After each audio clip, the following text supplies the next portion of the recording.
Hi everyone, welcome back.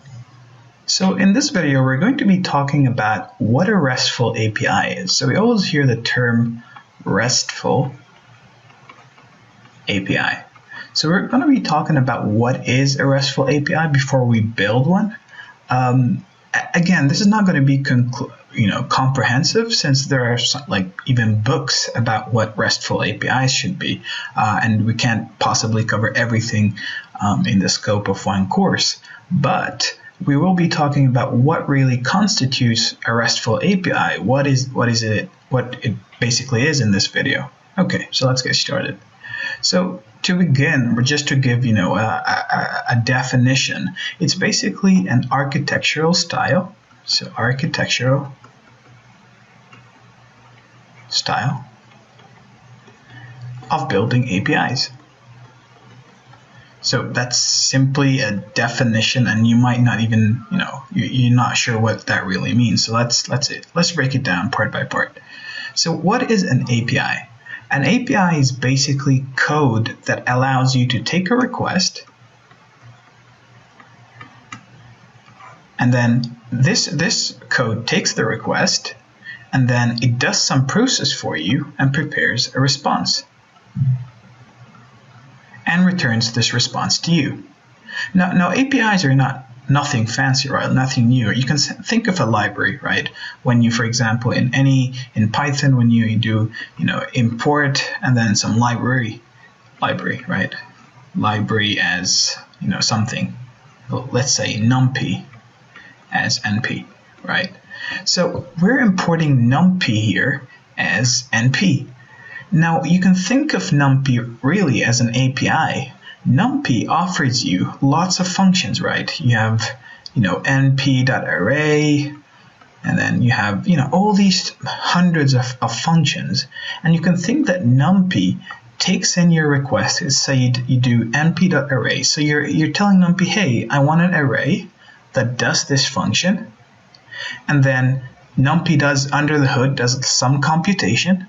And then it returns you a response, which is your array that you wanted it, right? Similarly for all these functions, so NumPy is basically offering you all its API so that you can use. You give it a request and then you get the responses. And that's what most of our programming is really using APIs. So APIs are nothing new. Now, to solidify what an API means is, there's a very classical example where, think when you're in a restaurant, right? So there's you and maybe your girlfriend maybe, or your wife, and then think here is the waiter, and then here's the kitchen, right?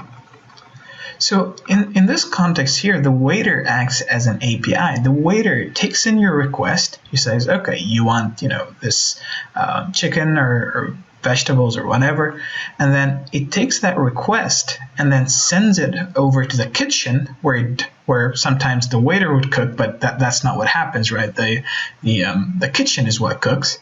And then once the cooking has happened, the waiter takes the response, which is your dish, the dish that you ordered, hopefully, and then takes it back and gives it back to you. So in a way, the waiter is acting really as an API. So yeah, that's just a classical example of what a API is. So we're saying that a RESTful API is a method of designing APIs, right? It's an architectural style. It's one way of doing it. It's not the only way style of building an API, but it's one way. And if you feel like this request response here is very familiar, well, it's because when we were talking about the web, how the web was working and how HTTP was working, we always said that you always do a request and then you get a response back. Well, that's the idea here. The idea is the communication in a RESTful API uses the web. So a RESTful API really is just an API, right? Just a normal API, but instead of using an offline version of the code, you're actually using HTTP or the web to communicate with this kitchen. So instead of having this kitchen locally, right, this kitchen is in the cloud or on the web, and then your waiter here is HTTP, right? You're preparing a request to the kitchen using HTTP, and the kitchen gives you the response back using HTTP response. So this request response pattern is basically what an API is expected to do, and the means of communication between you and your girlfriend or wife and the kitchen is using HTTP, right? So in other words, really, a RESTful API is nothing more than just a normal API, or just a normal library that offers a bunch of functions for you. But these functions can be consumed or can be used, right? So here I can just consume them by calling the function, right? But here in this case, they're not a local library.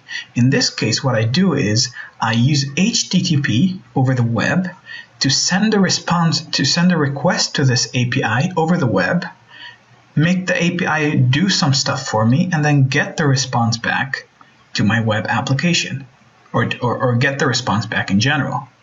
So that's basically the whole idea of a RESTful API. RESTful API is you have your own server, right?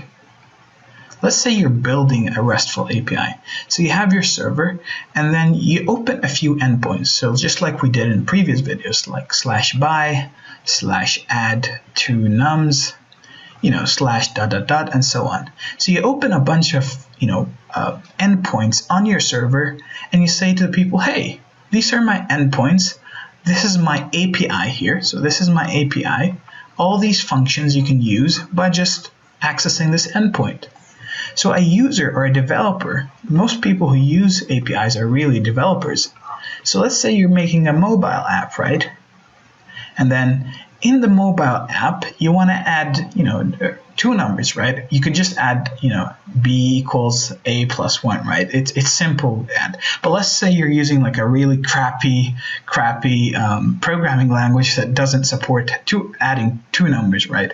Or instead, even, a more realistic example is, let's say your function here adds really huge numbers. So let's say if you do b equal a times 2 here, this would lead to an overflow, and you don't want to handle, all the overflow stuff. So you're going to leave it up to the API to add your two numbers safely.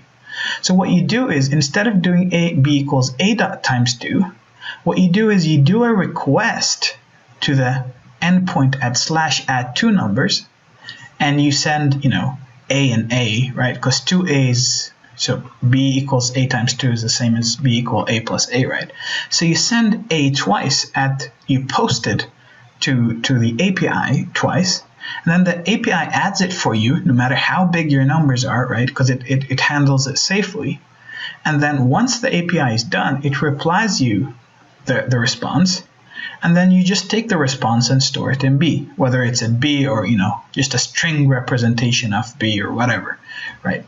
So in a way, instead of you, instead of you doing, for example, numpy.sum, and then a and a, right? Instead of you doing it locally, you're using HTTP here to access this API server that has a bunch of endpoints that act as functions. And these functions do some operations for you and return the response for you. So this is your request going, and then this is the response that you're receiving back. And this is exactly what an API server is. We are building a product for developers to use. So let's say developers usually, in most languages have relatively good overflow handling, right? But one of the projects we'll do in this course is we're going to build image recognition API. So we're going to build an API which is made of /recognize, right? And then the user here is going to send us an image, and we're going to apply a machine learning model, an already pre-trained machine learning model, and we're going to recognize, let's say the user sends us an image of a panda, right? So we're going to recognize it, and then we're going to reply to the user image with a JSON image panda, and so on. And then the user would get this request, and in an instant, instead of him having to implement locally all these machine learning algorithms and image recognition, all these stuff, with just one call to /recognize and giving us the photo, he's essentially gotten back the result of Panda, in which we used here in our server. We did the computation work for him. We figured out what this photo is, and we replied it to him as a panda. So this is the power of API, and this is why many people nowadays, nobody does very heavy computations like image recognition and all these stuff. No one does it locally, because if you do it locally, then it's really, if you're doing, for example, a mobile application, then you're running this on the mobile, and mobile's capabilities are nowhere near as powerful as a server. It's a really bad idea to run a machine learning model on a mobile. It will crash almost definitely. So what users end up doing, or what developers end up doing, is they offload this huge, recognizer or this huge computation required, and they offload it from the mobile app, and then they offload it to a server, a dedicated server, which does all this computation for them, and then replies the response that they need. And this is basically what a RESTful API here. This here is not only an API, this is actually a RESTful API. So this is basically what a RESTful API is. It's a normal API that just supports HTTP. It's implemented using the communication means from one end to the other is just using HTTP. So yeah, that's basically what a RESTful API is. One last point to talk about is, this is very, very useful for developers, right? Before, if you wanted to build a mobile application, for example, which you would implement some machine learning algorithms in, you would have to implement this from scratch, and this is a really bad idea, right? Again, you're gonna be running it on a mobile phone, which is super slow. You're gonna be doing everything offline. Even if you use libraries, it's still gonna be on the phone. But now with the idea of RESTful APIs is that you can think of, as the developer has so many APIs on the cloud, right? So many, not only this API, but so many clouds. And then now he can just with one request, he sends, hey, give me the time. And then this API converts the time for him, and then he does another request. Hey, convert the time from UTC to PST, for example, and then it will convert the time for him. And then all these APIs are basically like services to the developer, in which he can. It's like a dream, right? You have an API for everything. Let's say you want to add 2 numbers, you use an API. Even though it's not that. Doesn't make sense to add 2 numbers using an API, but you get the idea. Is like you have machine learning APIs, you have time, you have prices. Let's say you want to get the prices, the current prices in for example for the stocks. You can use an API for stock prices. So the ideas are limitless, and in exchange for the developer for accessing this model here, or this API here, then the API would make the developer pay a little bit of money, right? So maybe most APIs are like $0.0001, right, per call, right? So in that way, the RESTful API builder gets a little bit of money for the server that he's running, right? Because this costs money, right? So running a server costs money.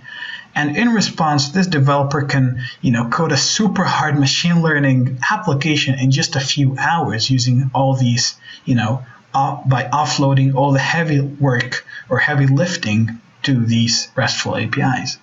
So hopefully the idea was clear here, and we're going to be discussing more about how to build RESTful APIs in the next video. So until the next video, happy coding.